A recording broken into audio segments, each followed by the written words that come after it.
In June 1977, the Ripper would strike again, but this time his victim wasn't a prostitute. It was a killing that would change the entire investigation. The catalyst really was the murder of Jane MacDonald. She didn't fit into the pattern because she was not a prostitute. She was very young as well, she was only 16.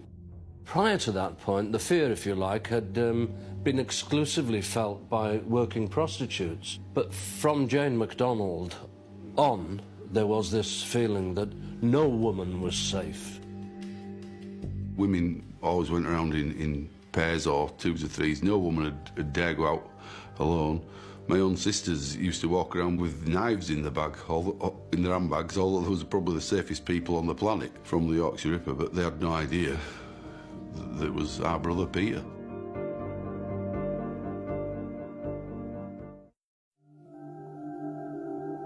Yorkshire in the mid-1970s was in the grip of a serial killer. Initially preying on prostitutes, the Yorkshire Ripper had switched his attention to all women, and fear was paralysing the north of England. There was a horrible gloom over the north of England, especially West Yorkshire. Some town centres actually were quite deserted on Friday and Saturday nights because I think many women feared that they could be attacked. Jane MacDonald was a 16-year-old shop assistant from Leeds. Walking home from a night out, she was attacked from behind, hit with a hammer, and then dragged to a playground where she was brutally stabbed. Jane MacDonald was found on a Sunday morning in June in 1977. She was assaulted at the roadside. You could tell that from the drag marks and blood splashes, and she'd been dragged onto waste ground. She had the usual serious head injury, a hammer blow to the back of the head. She had numerous stab wounds to the trunk. She wasn't a prostitute. All women then felt at risk, and very positively it had been established that the same man was responsible for all these killings, and it had developed by this point into a reign of terror, really, right across West Yorkshire in general, and Leeds, Bradford in particular. I think because the attacker had been so elusive and so slippery, I think yet a lot of women did suspect the husbands and boyfriends and did check their clothing and did check their movements and checked with their friends. And we had quite a number of anonymous calls saying, I think my husband could be the Ripper. Will you have a look at him, but don't tell him I've told you, sort of thing. There was a massive, massive movement against men as well. In fact, in Bradford, there was a march against men, saying that they should keep curfews, and women-only buses started to be run. West Yorkshire Police's response to the MacDonald murder was to bring together the separate teams investigating the killings under one roof. Based in Millgarth Police Station in the centre of Leeds, the detectives were soon deluged with information. The problem was that it was taking police time to get through all the information because, of course, they didn't have the kind of computer facilities then that exist now. Things that we take for granted nowadays were still all done with punch cards, postcards, statements, copper licking his pencil, writing it in his pocketbook, transferring it in by longhand to a report at the station afterwards.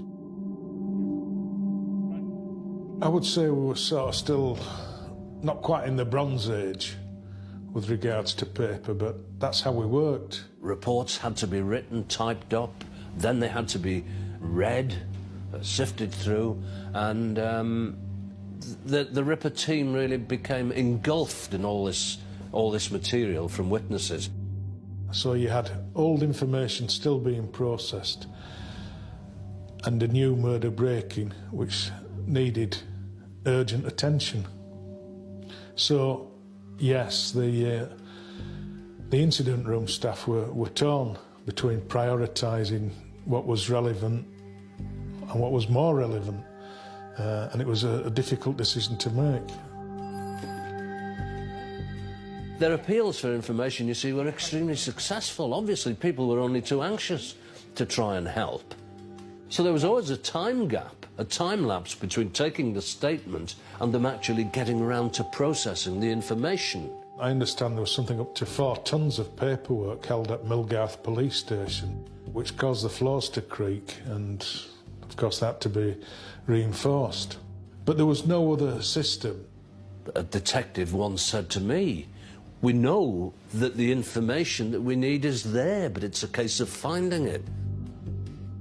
Buried in the mountain of paperwork that was being sifted by police officers was the name they were so desperately seeking, a killer who was hiding in plain sight. His name was Peter William Sutcliffe. Growing up with Peter he was a really nice guy. He was, being so much older than me, he was more like a father figure, as my dad was never around. He was either working or out at the pub or doing sports events. And Peter used to teach me things that a father should, really. So he was a great big brother. We used to socialise not too often, because there was quite a big age gap between us, but occasionally I'd go out for a pint with him, and he'd take me around seedy bars in Bradford, always having his eye open for other women, which was quite bizarre, because he hadn't been married very long, and he was always trying to look out for the girls. But he never mentioned doing anything violent to them. You know, he used to say, "Oh, she's a bit of all right," just like most blokes, I suppose, do. Sutcliffe's ability to stay under the police's radar was no doubt helped by the way he could carry on a seemingly normal life, while at the same time hiding his dark secret. I think the temptation is to look at some of these guys as something remarkable or something particularly horrific or something particularly unusual, but the reality is, quite often they're from a long line of particularly uninteresting, inadequate people that don't tend to relate particularly well to other people. But obviously the reality is, if they were more bizarre or strange, then they would stand out and would have come to the attention of the authorities a lot earlier. Well, Peter was very... He used to stay off school and hide as a child in the loft because he didn't like to go to school. I think he used to get picked on. And my dad was more of a sporty, you know, he boxed in the Navy and he played football and cricket, and Peter was just not sporty at all, and I don't think my dad really gelled with Peter because of this. Work-wise, he worked as a gravedigger, at Baird Television in Bradford. He worked at the water treatment plant in Gilstead. He had lots of jobs before he finally become a wagon driver, which he seemed to like, and he stuck at that one. It's quite common for people to imagine that all these offenders are sadistic, or they've got some weird paraphilia or whatever. My particular view on Sutcliffe is that actually there isn't actually a lot of sadism in the behaviours. The real driving force behind this is extreme anger directed at a very specific population. In Sutcliffe's case, of course, in the early days against prostitutes. But actually there isn't a lot of torture in these cases, and in the main they are relatively quick, what we call blitz attacks, extremely violent and extremely sudden blitz attacks, without actually an awful lot of sexual behaviour accompanied in them. I've read about what Peter got up to, and it's horrendous. I just can't believe that's the same man that I knew growing up, to do those horrendous things to women.